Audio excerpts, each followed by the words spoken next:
To yanzu kun ga sauran shekara ɗaya mu gama makaranta. Roƙo na gare mu kada mu bar wani abu ya taɓa abotanmu. Babu abun da zai raba mu, za mu girma tare mu kuma mutu tare. Za mu kuɗi ma tare. Allah ya sa haka. Allah ya ba mu sa rayuwa ya kuma haɗa kanmu. Allah ya bar min ko abokaina.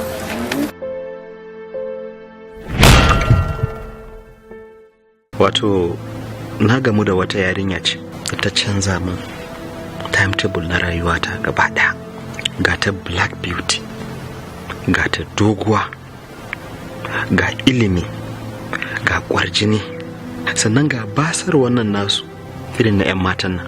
Wallahi tun da na gamu da yarinyar nan na ji ina kwaɗayin zuwa nemi farashin hohon goro.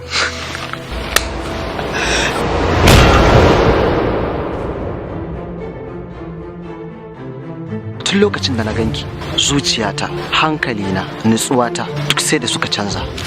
Ina cikin mota na hange ki. Tsantsan kin tafi da tunani na mai da mota ta firi ban sani ba. Ba don kar a ce na yi sauri ba, ta sai ce tun shigowa na daga shagon nan hankali na gaba ki ɗaya karkata zuwa gare ki. Gaskiya kaunar ki ta shiga zuciyata daga kallo ɗin tak. This is the first time da na ga mace na ji a raina bari in zo in tsaya a gabanta in faɗa mata manufofina, kuma hakan yana da alaka da irin tasiri da kika yi a zuciyata. Anya kuwa ba ko fito ne a kafarki ba, saboda kyawun naki ya wuce misali.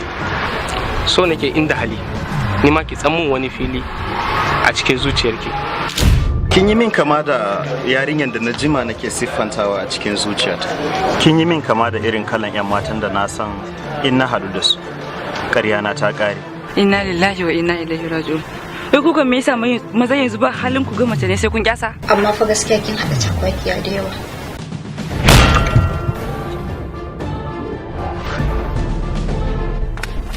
Wallahi karin sa shakariya. Wallahi kuwa kada ga ana kawo da kai da dauka cewa iyawansa ne ko wayensa ne ba shi yarinyar nan. To wallahi ido Ibrahim ba karin rikici zamu ba. Ba damuwa. Saboda ina iya ɗaukan komai amma ban dare ni. Ban dare ni wallahi. Sai na nuna masa ni Ibrahim Lobo ne kuma na fi karfin arena ne. Ja motar kai Kai sai ka sani. ja motar nan Kai sai ka sani. Kai bani da na. Kai sai ka.